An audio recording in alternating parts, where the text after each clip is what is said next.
Welcome, everyone. I'm Dr. Stephen Criswell, the Director of Native American Studies at USC Lancaster. Welcome to our final event for Native American Heritage Month. If you're in our area, I should remind you that tomorrow the Catawba Nation will be having its Yapi Ishwa Festival. It's Day of the Catawba Festival from 10 to 4. Check it out if you're in the area. It's a great event. And we ourselves will be having our annual holiday arts and crafts sale on December 7th, Saturday, December 7th. We invite you out for that. We'll have some guitar players from the Waccamaw Nation who will be joining us and performing, and we'll have other events as well as our usual vendors, Catawba potters and other traditional artists and fine artists as well. But today we are delighted to close out our November events with our guest speaker, Vincent Schilling. Vincent, thank you so much for joining us. We've had Vincent here a couple of times before. We're always delighted. He knows everything Native and has had incredible experiences. Oh, gosh, thanks, Steve. I don't know about everything. Well, thank you. I will say that I asked Vincent last year if he had any suggestions for speakers about sports, and he said, well, I've done a little bit, and the sports I knew he had done, and I knew he had done music. So as we were putting together this year's program, I thought, let's go back. We know I appreciate commodity. We know we're going to get something good. So thanks, really, and I love it. So by way of official introduction, Vincent Schilling is an enrolled member of the St. Regis Mohawk tribe, is an award-winning author, is a producer. He is the founder and editor of Native Viewpoint at www.nativeviewpoint.com. Pretty easy to remember. Vincent is also an award-winning producer, journalist, public speaker, in addition to serving as the current executive vice president and co-owner of Schilling Media Incorporated, a Native-owned media and media relations corporation. He is a U.S. Army veteran that trained as a 9-1A combat medic and a 9-2B medic lab specialist and served at Letterman Army Medical Center. He later became a commissioned officer and served as the battalion chemical officer for the 1-143 Field Artillery Battalion in Walnut Creek as a lieutenant. In the near future, we'll be focusing on veterans as a theme for our November events. And I'm sure we'll invite Vincent back. We'll be there. He'll be with us. He is the former associate editor for Indian Country Today. He contributed thousands of articles to the publication over 16 years. As a content media producer, Vincent helped to orchestrate video content for news for over 16 years. In addition to the above organizations, he has contributed video media content to Marvel, NBC, Dateline, Now This News, CBC, APTN, and more.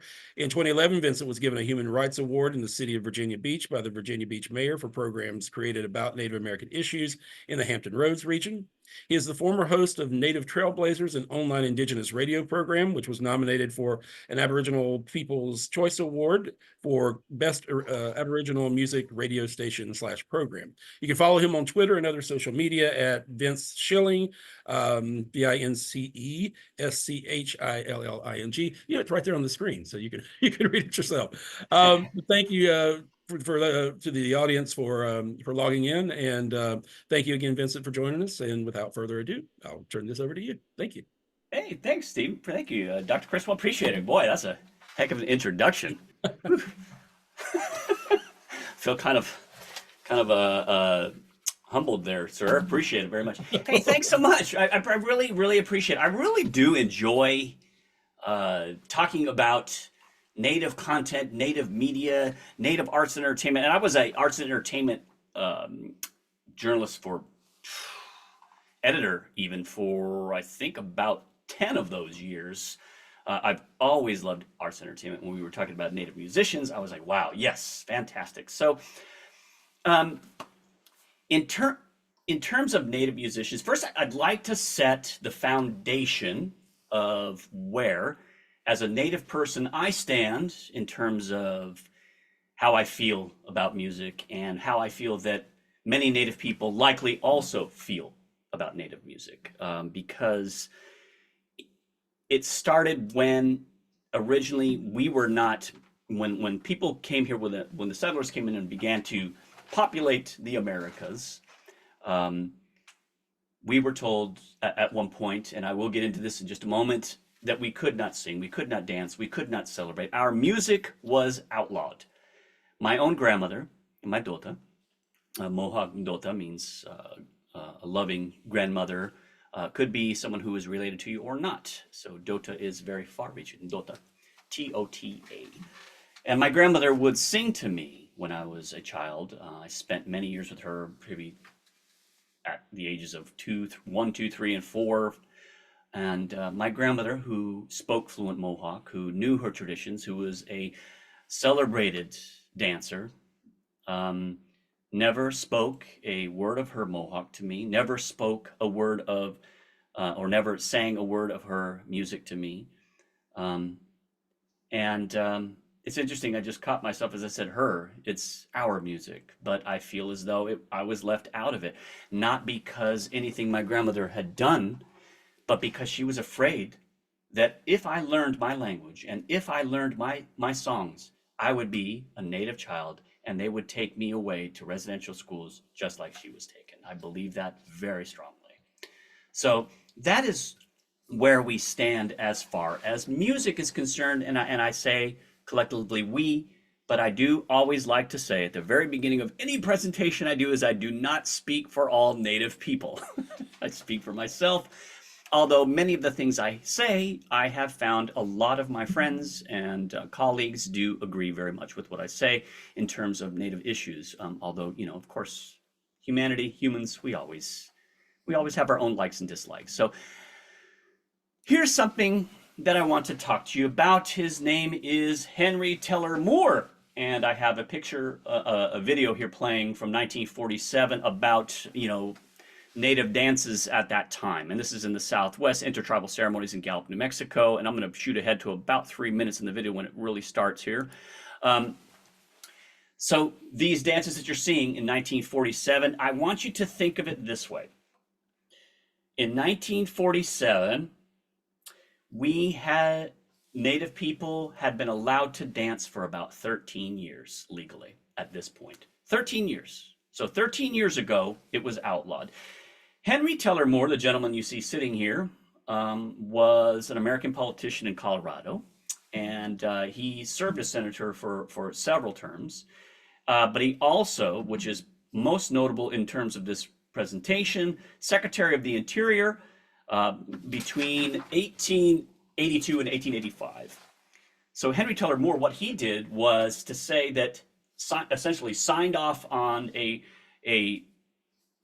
commissioned Indian religious crimes code, which said that if any Native people danced, sang, participated in ceremony, many things that had to do with culture, especially no singing, no dancing, you could serve 90 days in jail and you would not have any rations. And essentially you were pushed out. And it wasn't until 1934 that the commissioner, John Collier, repealed it. So this is a long time, 50 plus years that it was illegal for Native people to sing and dance. You know, it's horrible. So if you think about it in 2024, I have some footage here from singing and dancing and ceremonial dancing. And I do want to make a gentle disclaimer is that the sound quality is okay on these videos, but I will have a link that I will be submitting to Dr. Chris Well of all the artists and all the videos, as well as additional artists that you can look up in different genres of music, okay?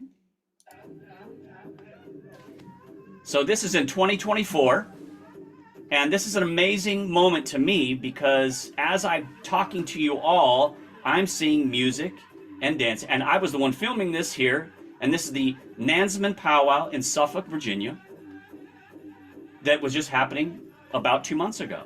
And it's very exciting that I could be there to film the drum. I've played at the drum many times. And there is Chief Keith Anderson, the chief of the Nansman tribe, and to be celebrating and doing this at this time, after it was all, you know, told that we could not do this, is a fantastic thing. You know, it's very exciting to me. I feel very, very, very grateful that this could ever have happened. Like to have been told we could not celebrate. Look at this little child. It's, you know, to me, it's very exciting. it is a very fantastic thing to feel. It is. I feel as though my grandmother wanted so badly to me to sing her Mohawk language, but was so afraid to do it because she was afraid of what might happen. But now I'm listening to Native music, going to powwows, celebrating this music that was once outlawed. So when I talk to you today about this presentation, and I talk to you about Native music, keep in mind that for many, many years, for us to sing was illegal. So that's really is probably what, to me, is the most exciting thing about Native music today. And it's why I love, one reason at least, that I love arts and entertainment and Native music, traditional to everything else. So first what I will do is I will talk about some artists that you may not have known were Native American, and I know that some artists out there say, hey, I'm Native too, like LL Cool J. He says he is Native. He's actually in a book, Black Indians. LL Cool J, yes, LL Cool J. But here we go. Here is one. Nokie Edwards, the writer and performer of Wipeout. He was on my radio show many years ago, and he was the nicest guy I think I have talked to in many, many years. He was so pleasant, so kind. But yes, here he is in Japan playing Wipeout. Go Nokie. So yes, he is Cherokee, and he was a very well-known, artist who played. Next on our list, Robbie Robertson. Hey, Robbie Robertson is a fellow Mohawk brother of mine, and Robbie Robertson is a very, very world-renowned artist who died at the age of 80 recently, and he was performing with the group, the band, and he also did a lot of his own independent solo gigs. But this is a blast from the past for me, because Robbie Robertson has been around for many, many, many years. If you have ever heard of the band, then you know that Robbie Robertson is a big part of it. I just adore that, he could be in a place where literally worldwide recognition for the things he's done. And a lot of people never knew he was Mohawk until he died, honestly. So here's another interesting topic. So next I'm going to talk about Redbone. Redbone. Who's heard of the band Redbone? Has anyone heard of the band Redbone? So Redbone is something that was very exciting, especially in the past few years, and I'll talk about it in just a moment.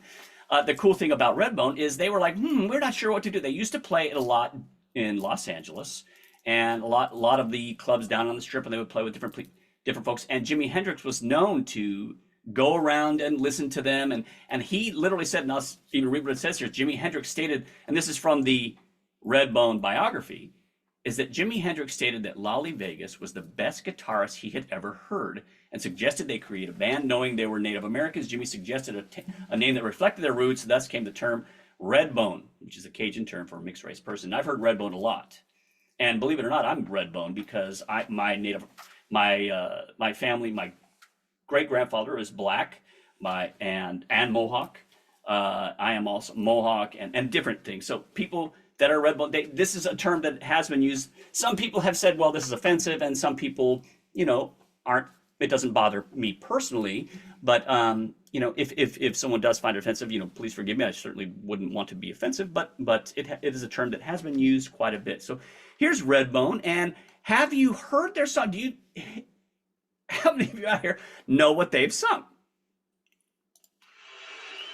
In 1974, they were performing on the Midnight Special, and it's called the song "Come and Get Your Love."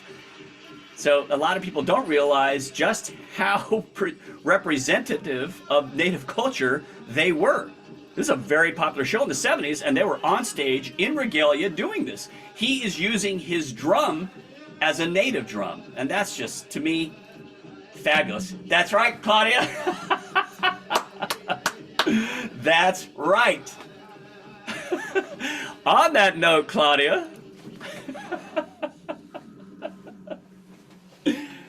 so who recognizes this incredibly well-known opening scene to Guardians of the Galaxy. You know, and I interviewed Pat Vegas, who is the lead singer of Redbone, and said, "Hey, Pat, how much did they pay you for Guardians of the Galaxy?" And he goes, "You know, I can't tell you that, Vincent." But I want to know so badly. I was like, "How much did you get for that?" So if you didn't, I remember the coolest thing about this, guys, is I had no idea, obviously, that they were going to do this. So when I went to see Guardians of the Galaxy for the first time, and you know, it was a packed audience because it was a super popular film, I was screaming. I was like, "That's Redbone! That's a Native American group! That's Redbone!" I was so excited. And I was like, story. And I literally was called, I talked to him, I think, the next day after I saw it. I had no idea. This was, to me, guys, I'm telling you, as a native journalist, arts entertainment, a total nerd who loves Marvel, loves the Marvel universe, loves everything they do, when I saw this, I was flipping out and I was screaming. And I'm like, well, we were once outlawed, and here we are in Guardians of the Galaxy. I was so happy. This was so awesome, guys. I literally feel excited now just talking about it, because I just could not believe it was at this level. And I was so excited for him. And it was really just a really, really fun conversation when I was talking to Pat Vegas. It's really cool. And by the way, if you guys are interested, you could look up his son, PJ, like pajamas, even like PJ Vegas. PJ Vegas is a hip hop artist, and he's a wonderful artist. So check him out. And again, everyone, what I will be submitting to Stephen is, Dr. Criswell, is a list of all the videos I have today and all the artists, in addition to other artists, because the hardest thing, oh my gosh, everyone, the hardest thing about this presentation was trying to figure out who all to talk about, because there is so much information. So, and there's so many great artists. And of course, Wayne Newton. So the very, very cool thing about Wayne Newton, and some of you said, probably, yeah, I think so. I think he was probably named up. I think so. I believe it probably was. I've never asked them, but I would suspect, yeah. So the cool story about Wayne Newton is, you see this video here. This is a video I did when I was there in the Virginia Assembly. And Wayne Newton had flown to the Virginia Assembly. And watch here in just a moment, Wayne is about to show a picture of his grandfather. This is Wayne Newton. If you're not familiar with Wayne Newton, he is one of the most famous singers in Las Vegas. He's known as Mr. Las Vegas. Here he goes, watch. That is his his grandfather, wearing a headdress that he brought to show the Virginia Assembly and the Virginia Council. And that day that you're watching here, they actually approved Wayne Newton's tribe, the Powhatan Potawatomi, along with the Nottoway tribe, Nottoway Indian tribe of Virginia, Cherokee Nottoways. They got recognized by the state. So the state of Virginia recognized them as Native American tribes that day. And I will tell you, and I even made the joke, I said, Wayne Newton probably could have written that resolution in crayon on a paper bag and they would have approved it, because everyone was very, very starstruck. And it was really, really an amazing moment. And he was very wonderful to me. He came onto my Native Trailblazers radio show, and the CEO, I believe it was, of Native Trailblazers, of the radio programming, called me and says, "Are you really having Wayne Newton on your show?" I was like, "Yes, I am." So it was a really, really wonderful guy. And the really neat thing about this show is everyone from all over the world was willing to call in. I've got people to call in who were on his show when he was on Dancing in the Stars, or there was a general, 4-star general, who called me from Jordan to wish Wayne a happy birthday. It was an incredible, incredible thing. His world renown is just amazing, and I'm just so very, very thrilled to have met him. And he's just a wonderful man. And check out some of his old music; it's really wonderful. He really has a really, really wonderful thing about him.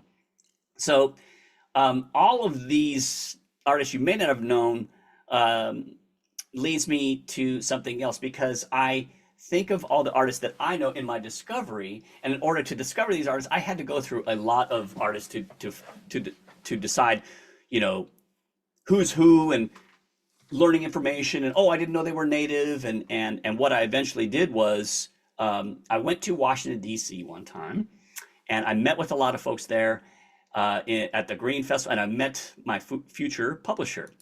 So in Washington D.C., I walked up to a publisher, a book publishing company, and I said, hey, I said, how are you? I said, I would love to write books. And they're like, well, we're looking for Native American authors. And I was like, well, I'm Native American. You guys are like, all right. So that was meant to be. So this book that you see here, Native Musicians in the Groove, it has incredible fun. It's a book for kids. We're talking preteen, maybe like, I'd say 8 to 12-ish. And it is a book about 10 different musicians, 10 Native musicians. And one thing I did mean to say is that there are a few First Nations Canadian artists in here because, hey, I got to sneak in a little bit because I am Native American on the New York side, but I'm also, because Akwesasne is where I'm at, Akwesasne is literally a territory that sits right on the border in between Canada and New York. So I'm actually a tri-citizen. I'm Canadian citizen, American citizen, and a Mohawk citizen. Obviously born in America, so I'd be an American citizen proper, but I can go back and forth through that border, no problem. So in this book, it's wonderful, but there's also a little bit of reality and tragedy in the fact that, two of the musicians on the cover of this book that you see right now have passed away because Native American people do die statistically at higher rates of more serious diseases than other races, such as diabetes, cancer, and other things. So the gentleman down here, let me see, I got a point. Okay, yes. Okay, the Shane Yellowbird, the young guy in the at the bottom wearing a cowboy hat, is an amazing country singer who sadly passed away. I believe it had like a brain embolism or something, and then Clee Benally, who is I can't back. Okay, he's right here. The closest to me, wearing the headdress. He passed away. Clee Benally. He was with several groups, but Blackfire was a wonderful group. And of course, Gabriel Ayala is the gentleman at the top. He plays classical guitar. Crystal Shawanda, who plays country, and goes into other different types like. Other kinds of, blues and other things. Leela Gilday, who does a folk singer, she's next to the title. And then Jamie Kuhn, who does, folksy and a little bit of rock. So they're really wonderful artists. Other artists include Michael Boucher, Mato Nanji of Indigenous, and so on and so forth. But it's a wonderful book. But the reason that this book is so fond to me is because it's where I got my start in the world of arts and entertainment. And I was like, wow, this is so exciting to me. I got to meet so many people and talk to so many people and interview so many people. And I realized this is something that I really, really love. Funny story about Shane Yellowbird is he and I had a radio show. He came into my radio show one time and he said, yeah, I'll be right there, Vincent. And he was, hardcore working on tour and show to show to show, and he's like, yeah man, I'll be at the hotel, I'll be right there on the phone, I'll get to you. And he said that he arrived and he was only in his underwear and fell asleep on the bed because he was so exhausted. And then the show started. I'm like, hello Shane. I'm trying to call him, and then as he starts talking, he goes, hey man, I'm sorry, I fell asleep in my underwear on the ship. we were laughing. And then as we're talking, the entire keyboard of my whole system fell. Everything was smashed to the ground. We were just literally, it was an absolute mess. And we just sat there and laughed because it doesn't matter. It's about having a great time, enjoying your life, spending time with your loved ones, or doing what you can to feel good about yourself. And we just felt great. It was just a happy time. And I just excited to have been a part of it. And one other interesting thing about Shane Yellowbird was he was a terrible, terrible stutterer. He had really hard time stuttering. And I shouldn't say the word terrible, more like it was just difficult for him to speak without stuttering. And he learned that by the music and tapping, he could actually not stutter, and he would learn to kind of grasp those moments to speak well. And I was just like, wow, he's just an amazing guy. So what you see is a couple of photos from Native Music Rocks and the artists that were at Native Music Rocks. And Native Music Rocks happened during Obama's inauguration. When President Barack Obama was first inaugurated, the very first time, I was in Washington, D.C., meeting with all these artists, and I was just absolutely enthralled with the people I was meeting. Well, Wayne Newton wasn't there, but it was an absolute incredible time because it had never been done this way before. And so, as you see here, all these artists that were there were willing to talk, and I'm like, I'm just a young kid who grew up on Compton Boulevard. Why you guys are letting me interview you? And you know, I was really working on my own self-worth at the time.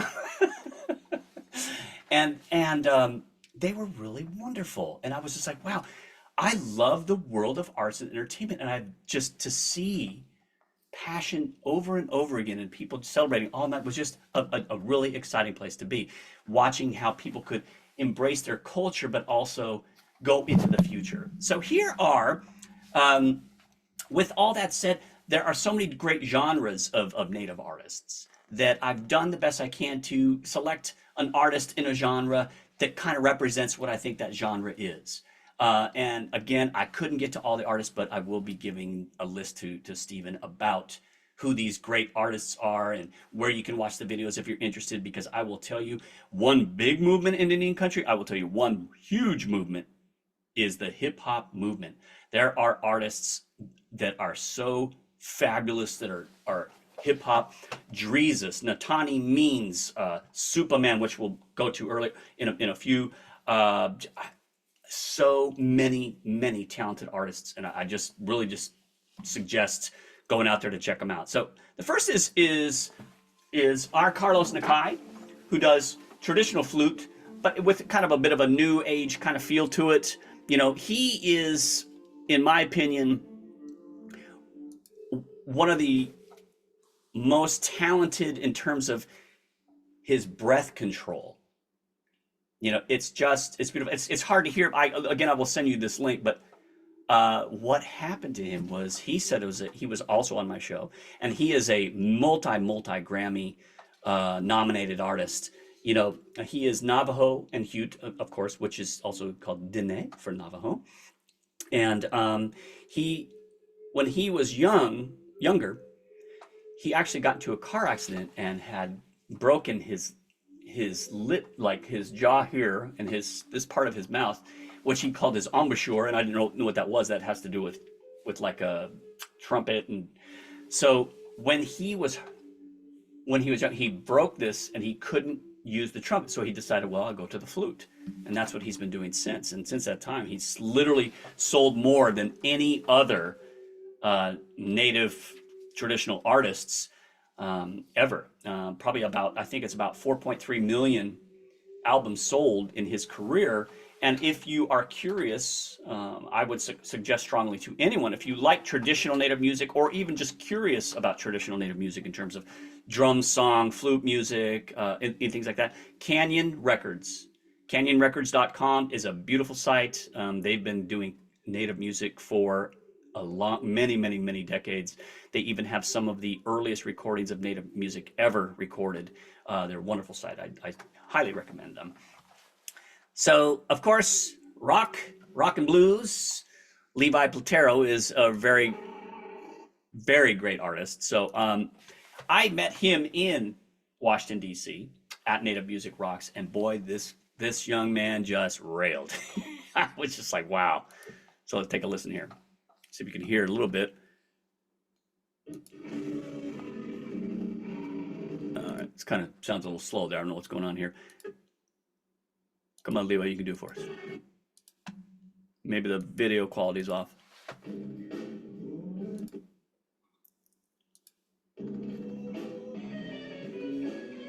There we go.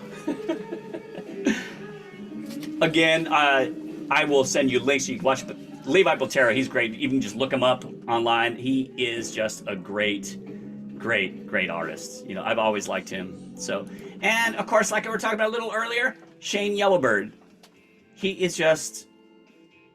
was just so talented. It's sad. You know, I really adored him. That he had passed away last year was just so sad. You know, because I really liked him a lot. He was a good guy.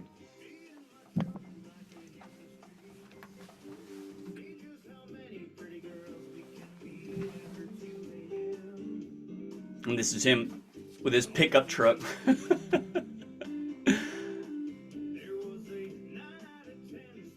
Now, in terms of hip hop, you know, I will tell you, one artist that I genuinely love among many is Supaman, and Supaman's very interesting. His story.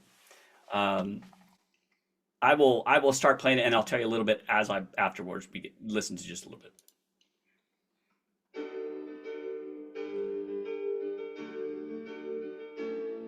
He is a fancy dancer. That is what he's wearing, his fancy dance outfit. And what he's doing is a revolving track, which he records this, records a snippet and then plays it again, and then keeps it on there. Love this style.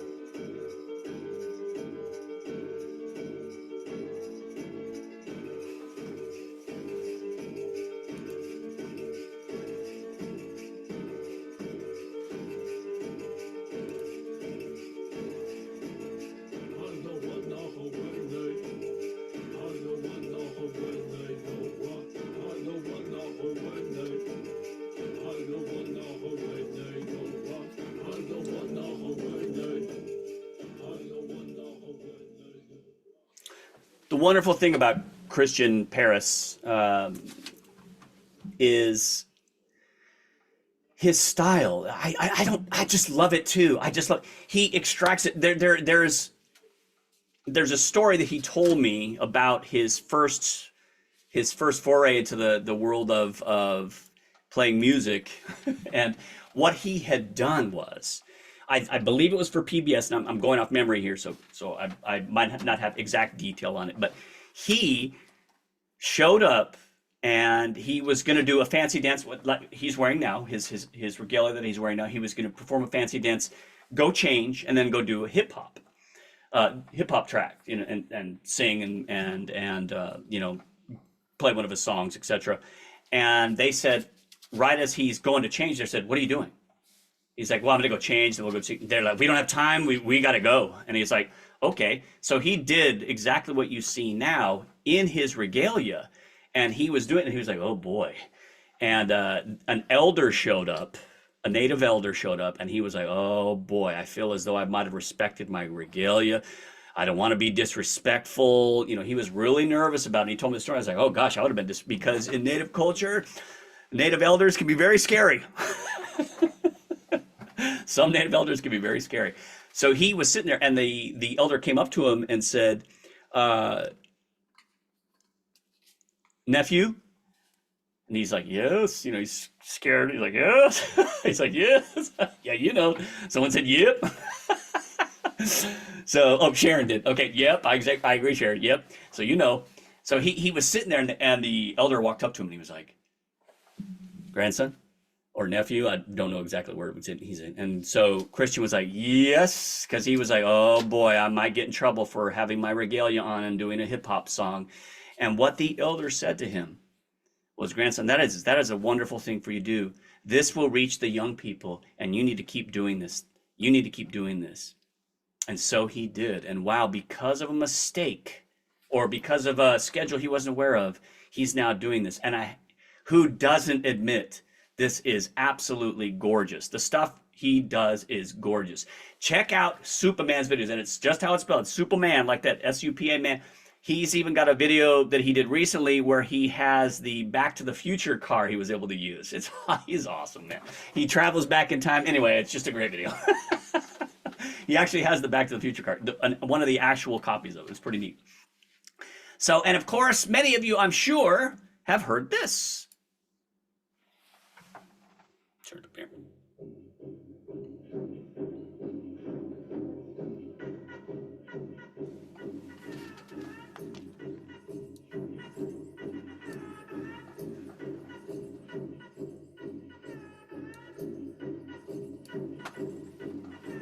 And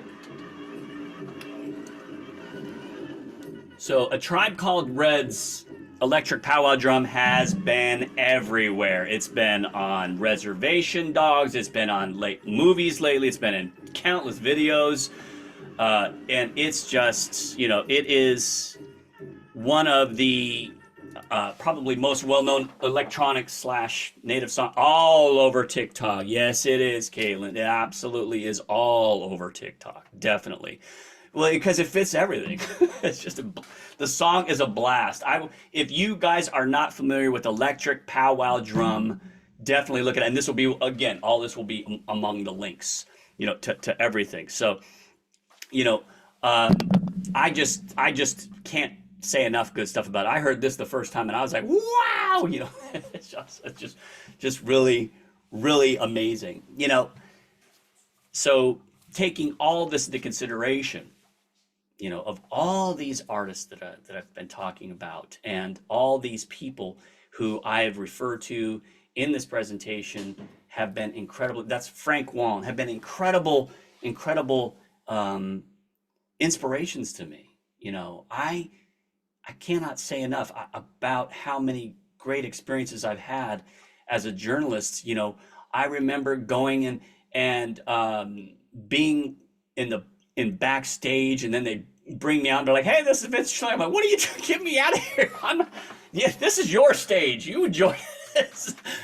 But I feel as though, as a journalist, I have been excited because I get to talk about and say how wonderful these artists are, and say how great these artists are, and do everything I can to promote them and put them, on YouTube or my website, for A&E and stories, or put them on other websites for other news organizations, because everybody deserves to know how fabulous they are. The nice thing about Native musicians is one thing I've always found is a passion that is unparalleled, and it's an excitement for being able to give something. And I just am so grateful to have been part of this. If you thank you, Sharon. Thank you. Sharon said thank you for all you do. I appreciate that very much. I appreciate that so much. But I do want to say also, this is something I wanted to say that I realized after the fact, is that if you are a musician who wants to do something, as a journalist, the things that I receive all the time from people who want to get their music heard or get their music played, or my suggestion, and I think this is very important, or any of your friends are artists, or any of your friends are musicians and they want to be, out there and living their career as musicians. Do I know Native musicians who perform jazz? Give me a second, because I do. I can't think of it off the top of my head. Sarah, I swear, if I can't remember off the top of my head, I will get back to you, because I do. I just can't remember off the top of my mind. So yes, good news, yes. I just can't remember the second. But I will if I can't remember before the end of this presentation, I'll tell Dr. Criswell, and I'll let him know, because I do remember. But I do know you would probably like R. Carlos Nakai, because he has done some jazz sessions. You got it, guys. Yeah, but I would listen to R. Carlos Nakai. He does a lot of jazz sessions. I know. Trying to think. I just don't want to tell you someone that I can't remember the name of all at the second. So yes, I absolutely will. So everyone knows, okay, all these nice comments, guys.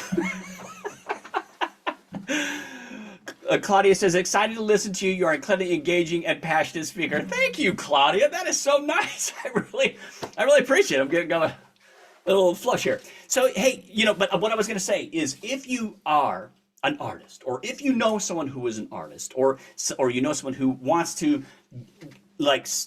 become known as an artist or work in their career as an artist, one thing I would tell them to do is to learn what a press release is. Press releases are a huge deal in the world of journalism. And what I mean by that is, literally, what is a press release? A press release is a who, what, where, and how of yourself as an artist and the tracks you have. Now, I would never send pictures or files or anything like that. Have a link to download or have a link to go watch a video, because as a journalist, busy inboxes will hurt you. So I can say press releases are great, and work really hard, have passion, and do the best you can, to just push yourself out there, and don't ever quit. And believe me, it'll happen. So ultimately, I believe Steve was saying 12:45 in case any questions. So what I will do is tell you this. This to me, this next last thing here is for me the pinnacle of a pinnacle of an answer to Henry Teller Moore, who with the Secretary of Interior in 1882 to 1885 and stopped music and made it illegal. That this is what happened, in 2024.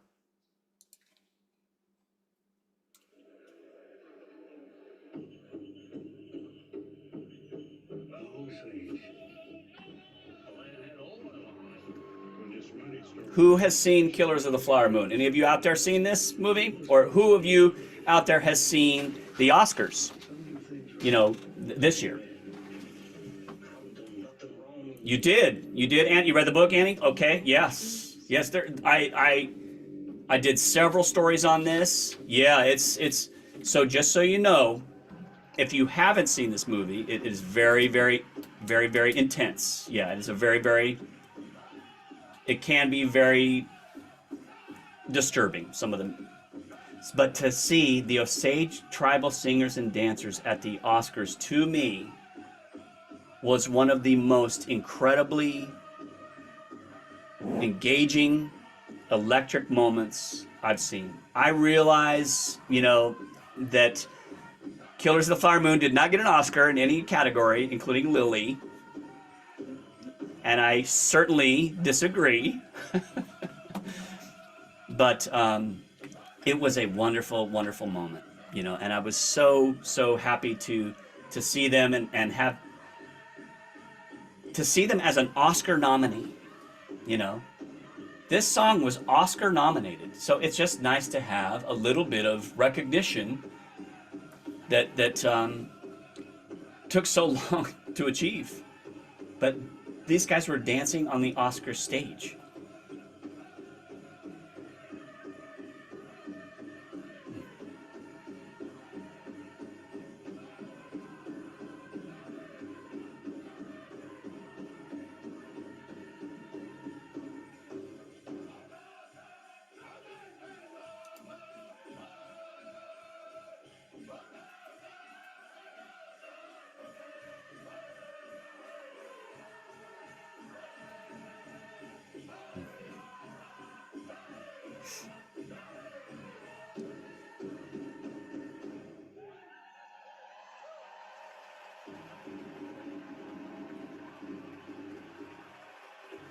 Standing ovation. There's Lily! We love you, Lily! So wonderful stuff.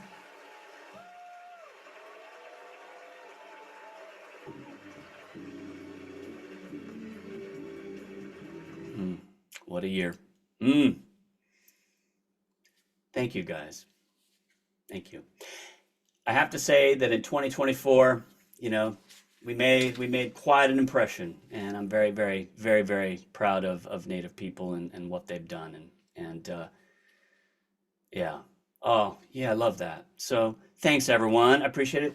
Dr. Criswell, thank you so much once again for inviting me. I just adore you guys so much. Well, thank you. I appreciate you inviting me. We will have you here in person at some point. Yeah, sure, of course. And feed you some barbecue and that sort of thing as you do here. We'll see what the questions are. I did want to I apologize for jumping in with that PJ comment. No, not at all. That's what we're for. Hey, we were talking before we started about compilation albums, about how the precursor to mixtapes or the right, commercialized mixtape. But the magazine Oxford American, about Southern culture, used to do a music issue every year, and they Hmm. have articles about Southern musicians and a CD that came with it. And Nikki Hokie was on, if you know the song, was on one of these, and there was an article about PJ Proby or Proby. I've never heard it said, but there was an article about him. And I knew about Redbone, and I was a Uh-huh. fan of Come and Get Your Love and so forth. Yeah. But I remember reading the article and didn't know until I read the article that the Vegas brothers helped write, or they wrote Nikki Hokie, Yeah. They which is also wrote. They also helped write the Munsters theme. right. You had mentioned that earlier. That's interesting. But the Nikki Hokie I love. It's sort of in that same vein as Poke Salad Annie. It's kind of cheesy, but it's fun, and of a time really too. But the other observation I just wanted to make Yeah. was I had no idea that the guitarist for from Wipeout, that played Wipeout, Good was old Nokie. yeah. Nokie So Edwards. Yeah. so if we think of that as West Coast surf music, classic West Coast surf music, on the other side you've got Link Ray. So native Yeah. There you musicians go. Yeah, that's have right. covered East Coast, West Coast surf music. And Hmm. you often don't think of Native Americans, maybe Native Hawaiians, but you don't think of Native Americans as surfers. But I'm sure there are changes. Exactly. Oh, by the way, folks, Tina Turner, Cherokee.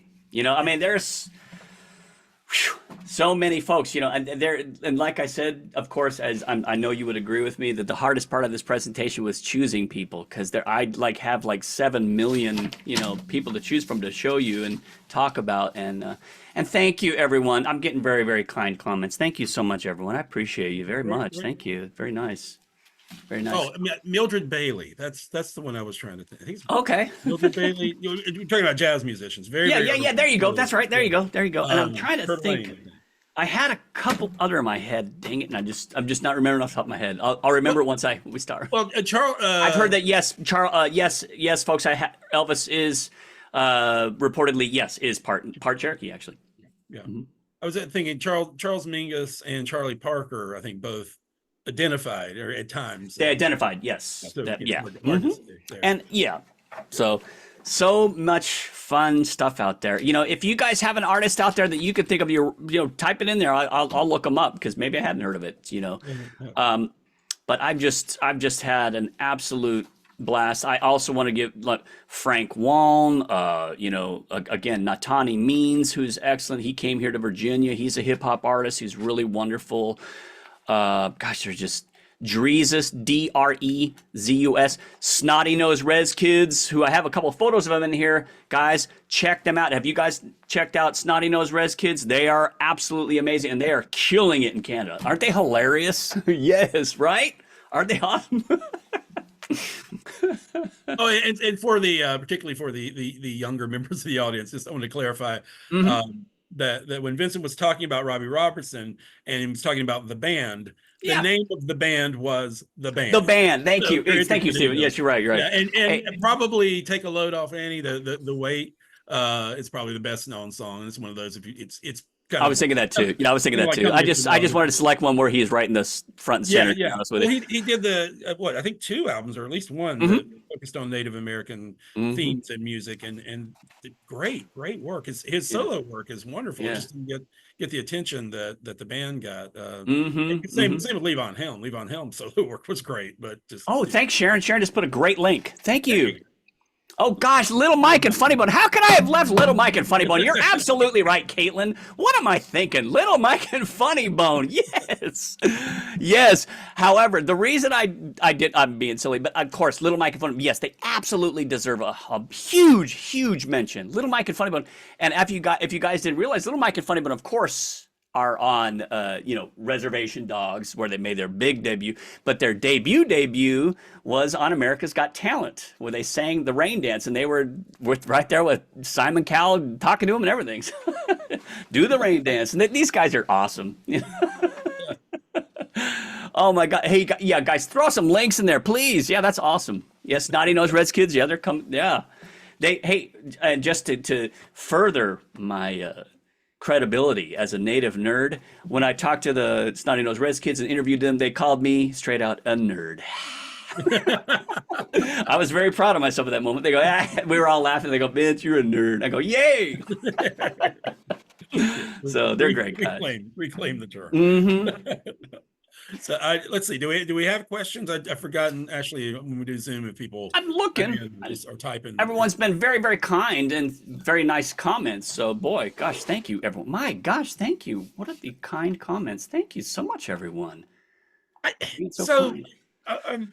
We got a couple more minutes. We can still keep yeah. going. I wonder. I don't know quite how to formulate a question, but it's just sometimes you notice that Native American music can be a niche, right? It can be, have its own little section in the record store, if there is a record store, that sometimes it's great because you can find it and you can listen to it and you go, oh, these are new Native artists I didn't know about, or I didn't realize this person was Native. But at the same time, it seems a little segregating and It is. Do you think that it's very segregated? So do you think when a Native artist claims their Native identity and to very publicly promotes it, are they harming? It can hurt them. Yeah, it can hurt them. Yeah, because then you become pigeonholed as a Native artist, and then you're put in the flute section. It's not, and that's not anyone's has a ill means towards you, but Native people. How often have I been put into a box of let's look at the nice Native in the cage kids type of thing, and it's not on purpose. It's just a learned behavior that has happened for so long. When we go to if someone is not native descent, or has no connection to the Native culture and wants to go and or let's say anyone out here who's listening who's not Native, and you go to a powwow, okay? Or you go and you see Native people, it's sometimes admittedly hard to be like, oh, he's just someone like me, or hey, how you doing? You're not going to walk up to a guy in full regalia. You'll necessarily be like, hey man, how you doing? You might be like, oh my goodness, tell me about your regalia. It's not like we mean to do it. It's just the way it happens sometimes. It does. Sometimes I will tell you, I've gone to schools and there have been times where you almost feel like a zoo animal. It's not a bad thing. It's just a learned behavior. It's almost like an objectification, and it can hurt you to say, hey, I'm a Native artist. You know what I'm saying? And, it's not as though people don't want to listen to a Native artist, but you do get put into a lesser known category, or maybe a lesser popular section, and it does you better in some instances, aka Robbie Robertson, who never really said too much publicly that he was Mohawk until near the end. Then he was like, okay, I'm established now I can kind of release some stuff. But oh, by the way, there's some really hilarious videos with Robbie Robertson and Chuck Berry. You guys got to check it out. They're just interact with each other really fantastic ways. It's really funny. But yeah, Dr. Criswell, I think you nailed it with that question. Yes, it can hurt you. So there's nothing wrong with saying, hey, I'm Native, of course. But unless you're willing to realize that you might get kind of or stereotyped before you even walk in the door, sometimes people opt not to say anything. And I understand that. Because a lot of people don't always walk up and go, hi, I'm a African-American singer. They might, but or hey, I'm a Scots-Irish singer. It's just, you don't necessarily say, I'm a singer. I sing rock. I'm a rock singer. Or there's not a section at the record store for Australian. right. Australian country singer. Yeah. Might limit you. Yeah. It's a great question. Yeah. Well, and then, of course, the flip side of that is you mentioned LL Cool J. I mean, the Miranda Lambert I've heard has talked about. I've heard that too. Yep, heard that too. And it's sometimes you wonder, because we live in a time where claiming some Native heritage or identity is kind of in vogue. How much of that is legitimate, and it's the thing we say here a lot is there's a difference between having Native American ancestry and being Native American. It's right. Things. And that's Sharon Norton. I'm going to say your last name. Yeah. Sorry, Sharon. Sharon just said, "I'm white too, and I can't prove it." Oh, good. Okay, Sharon, you get the good joke today. You get it. That's a Good good. job. That's good. Yeah, Well, I I gotta, I just just want to enjoyed say it. thanks. It just really has been great. I just really have just such a great time every time talking to you guys. You guys are always so helpful and so kind. Behind the scenes, you know, Dr. Criswell and his team are amazing. I just have to say that at a public level because you guys have always been really, really wonderful. Yeah, Really have. I do want to thank Ashley Lauermore for setting this up, and Elizabeth Avalar and Katie Schul who helped us out, particularly before we started today when we were working on technical technical issues and covering for me because I had a meeting that ran long. But yeah, we love having you here. Let's just check again, or any further questions, comments, and feel free to But ring in or Claudia join. does want us to talk fry bread next time.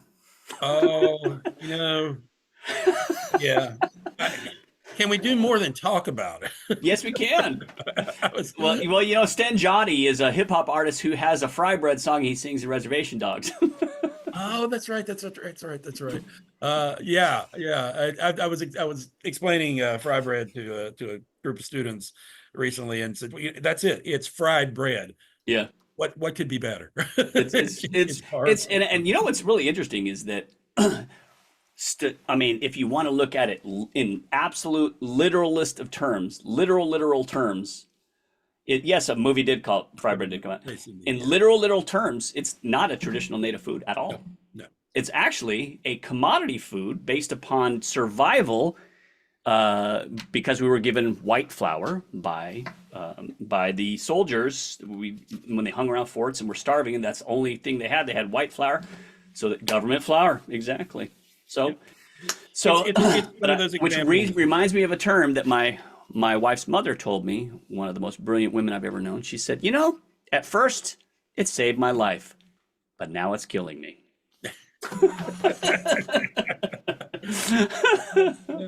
But it is one of those great stories of taking it's cliche, taking lemons and making lemonade, but I mean it's Yeah.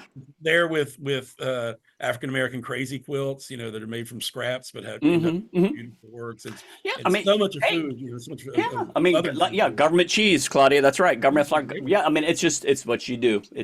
And it's a food of survival, and it does have connections to family because if your grandmother lovingly makes you a piece of fry bread, which is pretty much can be either something savory or even like a yummy donut, then that love in there, sorry, that's going to be my traditional food from that point on.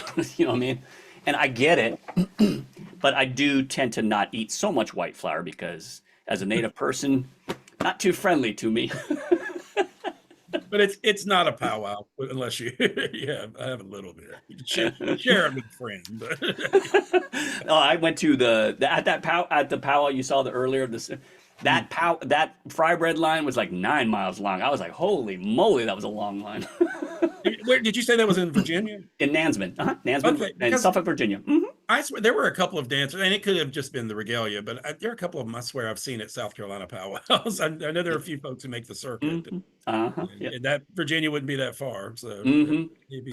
Caitlin said there's a children's book we have called Fry Bread. Yes, I've read the book, and it talks about how it's a food of survival and using what was on hand to make new traditions. Yes. Well said, Caitlin. Yeah, exactly. Yeah, I saw that. It's a great book. It's really nicely done. It's really, really sweet. Illustrations are adorable. Yeah, it is nice. Yeah. Very good. And and as we talk about fry bread, we do believe there'll be some at the Yappy Ishwa Festival tomorrow. Hey, awesome. So Ooh, enjoy. check that out. There's plenty of information about it on social media if you look into that. So if there are any other questions, if not, Vincent, thank you once again for joining us in November. We hope to see you next November.